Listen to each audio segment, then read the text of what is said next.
and marriage were quite different in the 1800s than they are today, especially for upper-class people. Before entering into a relationship, people frequently needed their parents' approval during the courtship process, which was something like to a business agreement. Today, we read many romance stories from the 1800s that featured two lovers galloping off into the distance on a horse or a passionate speech, persuading a parent that love should take precedence over status. But in fact, this hardly ever happened, and when it did, there were terrible repercussions. Blanche Monnier is only one illustration of how such relationships could turn out disastrously. Hi guys, and welcome back to Crimeco, where we break down some of the most gruesome true crime cases from all over the world, giving you the most up-to-date detailed information. If that sounds like something you are interested in, be sure to subscribe and don't forget to give this video a like. A like from you really helps me create more content like this, so thank you. It is the year 1876. The Monnier family resided in a chateau on 21 Rue de la Visitation in the affluent French town of Poitiers. Émile Monnier, the husband of Madame Louise Monnier, passed dead. He had earned wealth while serving as the director of a local arts faculty, so following his passing, Madame Monnier and their kids had enough to live on. Blanche, their daughter, was well-liked throughout the community. She was a gorgeous girl with big eyes, thick brown hair, and a joyful, effervescent personality. They both shared a home with their mother until their 20s, and her brother Marcel went on to become a lawyer.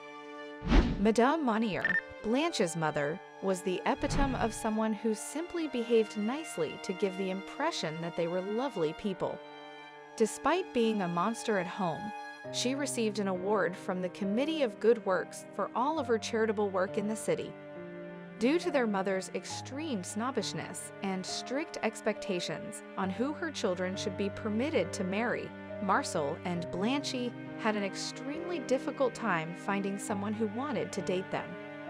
By the norms of the 1800s, Blanche was approaching old maid status at the age of 25, and she realized that she needed to find a spouse and leave the house right away before it was too late. She met a little older lawyer and fell head over heels in love with him. He wasn't wealthy or accomplished, but Blanche liked him for who he was, and they grew close. Blanche knew her mother would disapprove of their connection, so she kept it hidden from her. She waited for her mother and brother to fall asleep almost every night before silently sneaking down the stairs to see her sweetheart after dark. At that time, the term scandalous didn't even touch the situation. In the 1800s, parents were heavily involved in who their child courted, and love had very little to do with marriage. For members of the aristocracy, like the Monnier family, this was especially true. Typically, dates were under adult supervision, and the families would meet and determine that they got along well. It took more than two people to decide who would fall in love and whether their union would work. At the time, romance books were at their height of popularity, and Blanche's reputation as a bookworm was well established. She might have been inspired by these fictional couples who defied all odds to find love. She blatantly disagreed with what others expected of her by society. There were numerous witnesses in the town who saw Blanche with her lover, despite her attempts to keep their relationship a secret from her mother.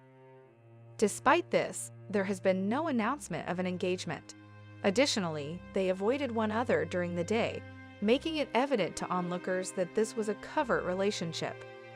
The villagers spread the rumor that Blanche must be expecting, since they did not understand why they would keep their relationship a secret. Her mother was utterly enraged when she learned about the covert relationship. Blanche was forbidden by Madame Monnier from ever seeing her boyfriend again. Blanche would slip out to meet him despite the heated arguments they would have. She had undoubtedly thought that he would pop the question to her, and that she could leave her mother's place as soon as possible. She had no idea what would occur to her after that. Marcel was informed about Blanche and Marcel's connection by Madame Monnier. He was very obedient and loyal to his mother, and he fully believed in the traditional ideas of society as well. He was astounded by how heated and violent his sister and mother's arguments were becoming, and he believed Blanche was out of control. They both agreed that Blanche should not be with this man and that Blanche needed to learn her lesson. Blanche visited her lover in the middle of the night and then went back home. At the top of the stairs, Madame Monnier and Marcel were hidden, and they stretched out in the shadows to seize Blanche. They locked her in the attic, where a straw mattress was waiting for her on the floor. Blanche must have been yelling at them because her mother came through the door and demanded that she agreed to break up with her lover if she wanted to go. Even during the day, the room was absolutely dark due to the heavy draperies covering the shutters that had been nailed shut to the windows. To locate everything, Blanche would have needed to search the room with her hands. The attic was also filled with mice and bugs. Even to give her food or allow her to use the restroom, her mother would not even open the door. Instead, she would smuggle whatever food leftovers she could under the opening in the doorway. These circumstances were far worse than being kept in solitary confinement. Being alone and in the dark for so long is known for driving people insane, no matter how mentally capable they were beforehand. Blanche was actually very strong and clearly very stubborn because she refused to give in to her mother's demands. Madame Monnier observed that Blanche stuck to her decision as time went on. She started telling her townmates that Blanche had vanished in the middle of the night while putting on a convincing act complete with fake tears. Blanche's boyfriend may have visited the house to look for her, but if so, Madame Monnier would have related the same tale to him. Marcel, her son, was incredibly dependable and consistently told the same tale. They probably decided to notify the neighbors she had arrived home if she finally agreed to come out. Marcel went on to work as a commune administrator, and for him and his mother, their reputation was everything. Blanche was getting thinner and thinner, living in her own squalor, and becoming crazier and crazier by the day. She yelled outside in the hopes that someone would hear her on the street, but no one ever came to her aid. 25 years later, Blanche is still confined to the attic because she refused to give in to her mother's demands. An anonymous letter stating that a young woman was being held hostage at 21 Rue de la Visitation was delivered to the Poitiers police station in 1901. The police arrived at the residence to conduct an investigation, but when they knocked on the door, no one answered, despite the fact that they could hear activity coming from within and see Madame Monnier peeping out of the window while the curtains fluttered. They made the decision to enter, and they looked through every room for the kidnapped woman. They discovered Blanche Monnier, who resembled a skeleton, when they opened the attic door. She hadn't seen the light of day in 25 years and is now 50 years old. Blanche covered her body and face under her blanket while remaining completely naked because the sunlight was too much for her. She was utterly insane and afraid. She was only 55 pounds. One of the police officers wrote in his statement, "We immediately gave the order to open the casement window. This was done with great difficulty. The old, dark curtains fell a heavy shower of dust. To open the shutters, it was necessary to remove them from their hinges." Blanche was laying in her own squalor and on a straw mattress that had become rotting. There were bugs and food crumbs all over the floor.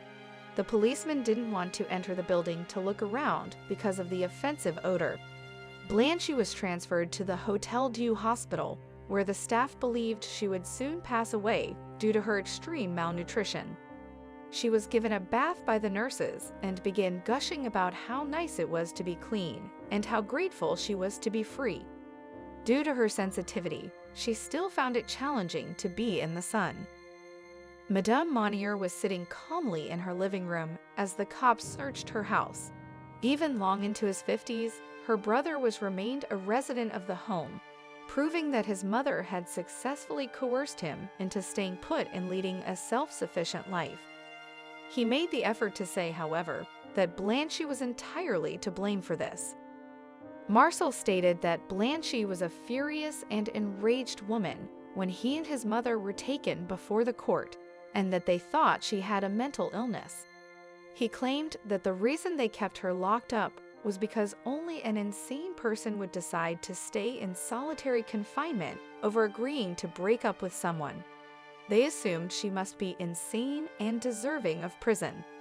Additionally, he attempted to insinuate that she never even made an attempt to leave the room, and that, after being imprisoned there, she simply accepted her fate and chose to remain. This was obviously untrue. The window shutters had to be removed by a whole team of police officers. Blanche, who was weak and famished, was unable to accomplish this task alone. During the trial, neighbors testified that they believed they could hear a lady screaming "police" out of the closed window. The anonymous letter most likely originated from this. Probably someone heard the screaming, which persisted for 25 years. Blanche also never displayed violent behavior or yelled at any of the medical professionals, including the nurses and physicians. She was composed and incredibly appreciative of her rescue. Tragically, she never got to see her lover again. He had died in 1885.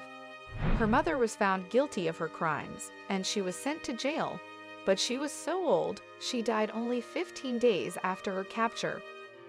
Her brother received a 1-year prison sentence, but because he was a lawyer, he knew how to defend himself. He was able to get out of the accusations after filing an appeal. Blanche was able to gain some weight while in the hospital, but after 25 years in solitary confinement, they claimed she went insane. She was likewise without a place to go. She was 50 years old, and it was unlikely that she could find a partner and move on with her life. She also had no intention of returning to live with her brother. Her final home was the Blois Psychiatric Hospital, where she passed away in 1913. Looking back, some people debate whether Blanche Monnier was truly insane or not. After all, she had the option of lying to her mother in order to leave the room and then leaving with her boyfriend. Others believe that she was perfectly sane before going into the attic, and the solitary confinement drove her to become insane in the dark. Studies have suggested that Blanche was acting inappropriately before the incident, although a lot of it might be attributed to adolescent angst and rebellion we all experience. Although this is a horrible instance of abuse, it raises the issue of how many other women have been put in similar circumstances. How long have women been prevented from making their own decisions by the use of violence and torture? We honestly might never know, because these family affairs always take place behind closed doors. That is all for today's video. Be sure to like and subscribe, and see you in the next video.